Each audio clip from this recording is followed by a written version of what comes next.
Bienvenue dans cette dernière partie du chapitre sur le sauna vaginal et les rituels à l'eau, puisque nous sommes dans une école de femmes thérapeutes qui, dans l'idéal, vous allez transmettre, chères femmes, à d'autres femmes, et c'est bien la vocation de cette école que les médecines que l'on rencontre, que les chants, que les prières, que les rituels et surtout que la fréquence de la rose touche tous les cœurs qui sont prêts à la recevoir. Ce n'est pas le cercle le plus évident à mener, ce n'est pas le soin le plus évident à mener. Pourtant, c'est ce que j'offre quasiment le plus souvent lors d'une consultation individuelle et j'inclus le sauna vaginal dans toutes mes cérémonies de la rose-rose, hormis quand j'anime un cercle, par exemple sur un festival où bien sûr je peux pas fournir des bols, de l'eau et des fleurs pour 50, 60, 70 personnes. Mais lorsque j'organise une cérémonie de la rose dans mon lieu de soins ou sur un lieu dédié que j'ai réservé à cet espace, eh bien, j'invite les femmes à se munir de toutes les petites choses dont elles ont besoin pour ce moment. Il y a beaucoup de pudeur, on touche à l'intimité, on touche à la yoni, à des espaces qui sont complètement tabous dans nos sociétés occidentales et qui pourtant sont le portail de la vie, le grand passage. C'est-à-dire que il faut arrêter de se mettre des œillères et de prendre des pincettes. Chaque humain sur cette terre et chaque mammifère, ai-je envie de dire, est passé par un vagin et une vulve pour venir sur terre. À partir du moment où on conscientise cela et qu'on le pose, ça détend déjà tout le monde. Donc, notre rôle en tant que praticienne de la rose et en tant que facilitatrice d'espace sacré, en tant que femme qui prennent soin des autres, c'est important pour nous vraiment de démocratiser les mots vulve, les mots vagin, de déjà par nous-mêmes, de les utiliser, d'arrêter par exemple avec nos petites filles et avec nos enfants d'utiliser des petits mots, ton kiki, ta minette, etc. Parce que dès le plus jeune âge, on inculque à nos enfants que prononcer le mot pénis, le mot vulve, le mot vagin, ce sont des gros mots. Et donc ça s'engramme en eux, ça s'est engrammé en nous, et voilà, et peut-être que toi dans ton quotidien, quand quelqu'un dit pénis, vulve ou vagin, ben ça renvoie encore des choses très limitantes dans tes pensées, alors que pourtant ce sont juste des termes qui définissent le portail de la vie. Donc ça c'est la première chose. Si tu aimes cet outil, que tu as envie de le transmettre, il faut vraiment dédramatiser avec ces mots et vraiment en parler librement quand tu t'adresses à une femme, notamment quand on fait la méditation guidée d'ancrage. Les racines sortent du vagin pour rejoindre la terre et on n'utilise pas sorte de ton canal sacré pour rejoindre la terre.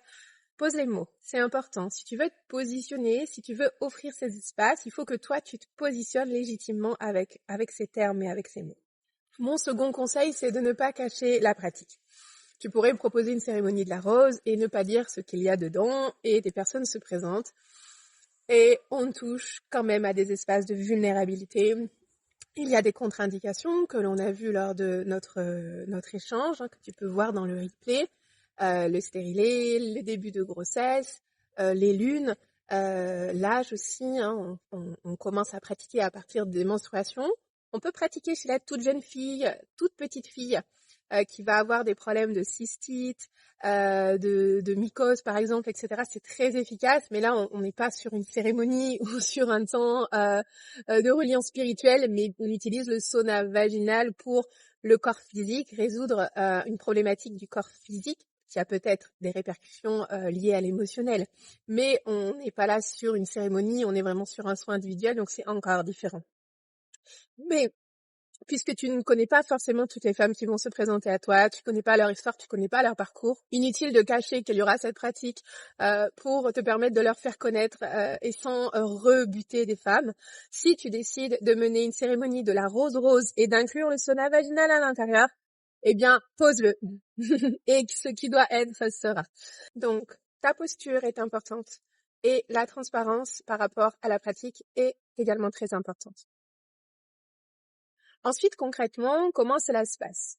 J'ai organisé plusieurs cérémonies de la rose et j'ai même organisé une cérémonie de Yoni Steam, où les femmes ont vécu uniquement la pratique du Yoni Steam en serré. À moins que tu décides, parce que tu aimes cette pratique et que tu as envie d'investir, d'acheter des bancs de Yoni, parce que ça se fait pour 5, 6, 7 personnes, et d'avoir des bancs de Yoni dans ton cabinet, cela me paraît pas forcément très accessible en termes de prix et d'investissement, de commencer les cérémonies de la rose et d'investir dans ces saunas vaginales, dans ces bancs de sauna, sans savoir si ça va fonctionner, si tu auras des personnes, si tu auras des femmes intéressées.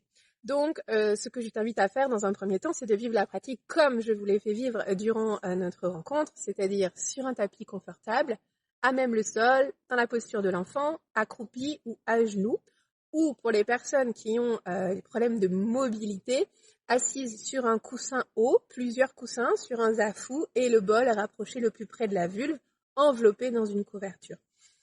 On trouve toujours des positions en fonction des personnes, des problèmes de genoux, des problèmes de dos. La posture assise, en général, sur un coussin haut ne pose pas de problème. N'hésite pas à relever la personne au maximum, quitte à mettre vraiment 2 affous pour que la personne ait les jambes à 90 degrés et qu'elle se sente bien assise et bien posée sur la terre, et le bol le plus près possible de la yoni. Donc tout s'ajuste. J'ai eu des personnes qui avaient des gros soucis de dos, des gros soucis de genoux, et j'ai toujours trouvé une solution pour qu'elles puissent vivre la pratique. Donc pour des raisons financières et des raisons de praticité, lorsque j'organise une cérémonie de la rose et que j'inclus le sauna vaginal à l'intérieur, je demande aux participantes de venir avec un bol type céréales. Je trouve que c'est le plus adapté en terre, un bol en céramique type céréales, et de venir avec une couverture ou un paréo selon la saison. Et ainsi, j'ai pas besoin de prévoir le matériel. Ce que je fournis, c'est l'eau chaude. Donc, en général, je fais bouillir une grosse quantité d'eau que je mets dans un thermos de 2 litres. En général, sur les cérémonies de la rose, j'ai 5, 6 femmes. Donc, c'est suffisant.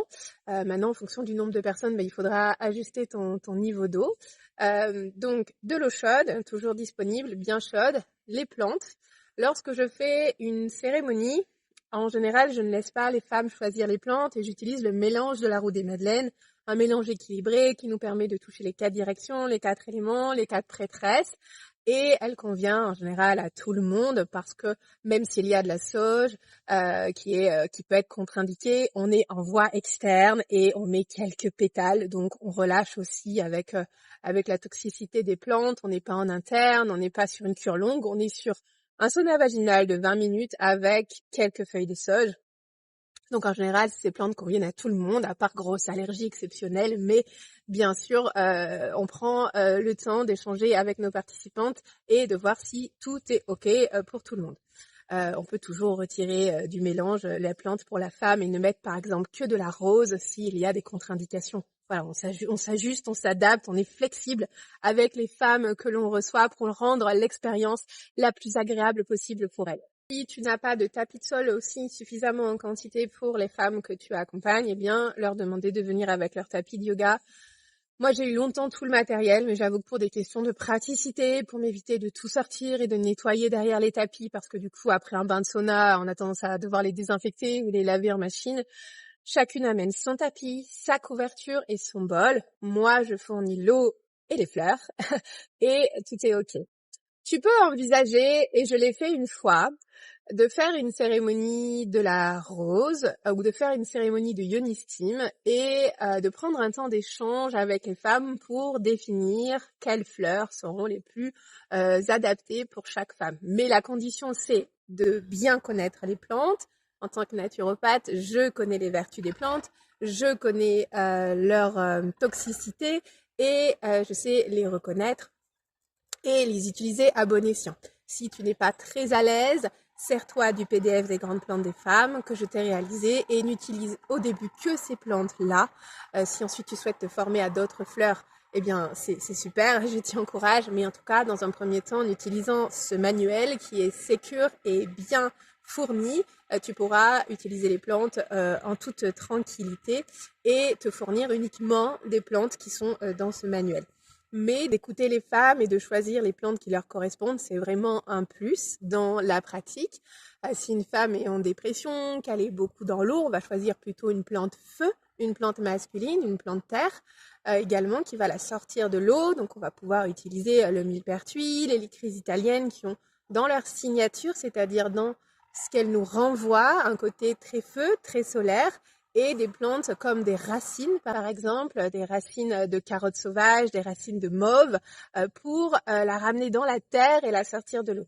Inversement, une femme qui est beaucoup dans la colère, qui sent que ça brûle à l'intérieur, qui a beaucoup de violence en elle et qu'elle n'arrive pas à mener sa vie sans crier, par exemple, on va essayer d'éteindre le feu par l'eau et donc utiliser des plantes du manuel qui sont reliées à l'élément eau.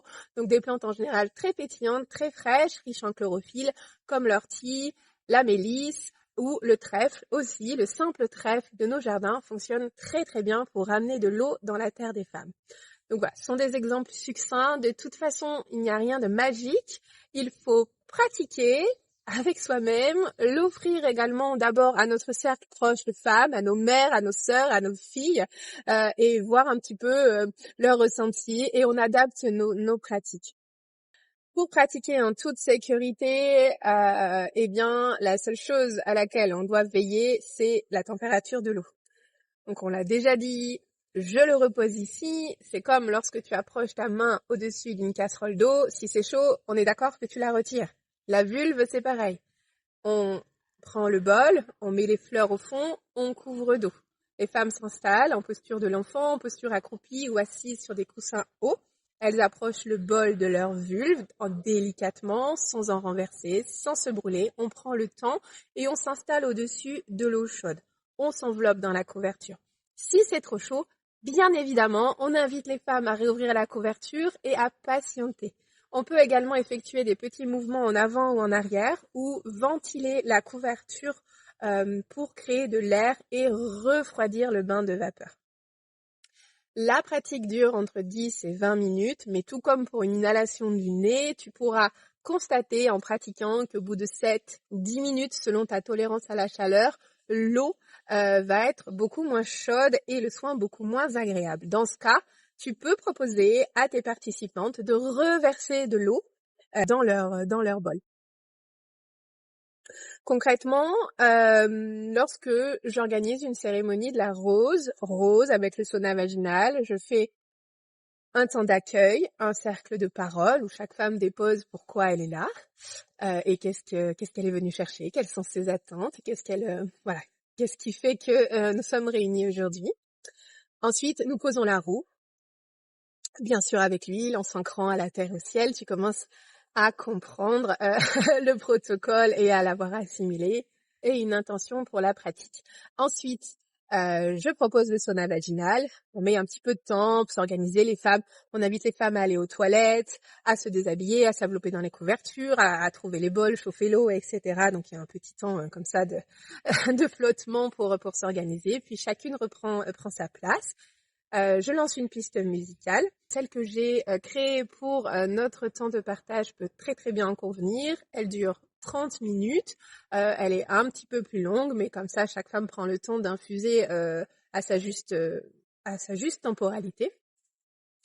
Je lance la musique, les femmes s'installent, je leur demande de prendre des fleurs dans le saladier qu'elles mettent dans leur propre bol et nous couvrons d'eau.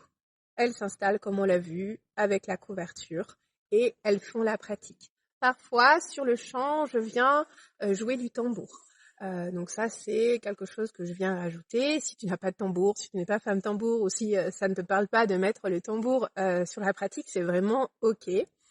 Et je peux poser ma voix avec la méditation du nettoyage de l'utérus que tu as pu vivre lors de notre rencontre. Ce n'est pas obligatoire. Tu peux décider de laisser chaque femme infuser pleinement l'espace, ressentir les choses sans forcément accompagner avec la voix. De la musique suffit. Tu peux d'ailleurs aussi ne pas mettre de musique. Si tu as des instruments, des carillons, des tambours, des diapasons, tu peux accompagner cet espace aussi en sonothérapie et c'est vraiment très complémentaire puisque l'eau et les vibrations sonores entrent en reliance et peuvent accentuer le pouvoir de la guérison et le pouvoir de l'intention qui est posée sur la pratique. En toute vérité, tout est permis. Tu peux vraiment composer ton soin comme et ta cérémonie comme tu l'entends. Fais-toi confiance le jour où tu te lances dans une cérémonie du sauna vaginal. Œuvre avec le cœur et ce qui doit être sera. Fais-toi confiance. Sur ma première cérémonie, elles étaient que 3 femmes et j'ai trouvé que c'était très bien d'avoir que 3 femmes pour les accompagner. Et puis, plus le temps est passé et plus j'ai pu aussi monter en compétence dans l'accompagnement de cette pratique et accueillir plus de femmes. Lorsque le sauna vaginal est terminé, les femmes poussent leur bol, se rassoient, certaines demandent à aller aux toilettes, d'autres à remettre leur slip. Chacune fait comme il est juste pour elle. J'invite simplement à garder le silence et à l'intériorité. Et les femmes se rassoient et nous pouvons échanger sur les ressentis et les pratiques. Ensuite, en général, j'offre un soin de la rose et nous clôturons l'espace. Donc voilà comment ça peut se passer. Parfois, j'invite aussi les femmes à venir avec des textes, des prières, des poèmes ou des musiques qu'elles aiment et on peut les passer pendant le sauna. Donc encore une fois, fais-toi confiance, sois créative, inspire-toi de ce que je t'ai proposé, mais n'hésite pas à aller plus loin, plus en profondeur, à proposer d'autres choses. Je suis d'ailleurs très curieuse de savoir qui se lancera, qui offrira ces espaces dans quelques semaines, quelques mois. Celles qui sont déjà en poste et qui sont déjà thérapeutes. Je serais très curieuse de savoir qui a envie déjà d'offrir ces espaces et tenez-moi au courant si vous les mettez en place et comment cela s'est passé pour vous. Je suis vraiment très intéressée par vos retours. Je crois sincèrement que cette pratique devrait être connue de toutes les femmes. C'est une pratique qui est gratuite, qui est libre.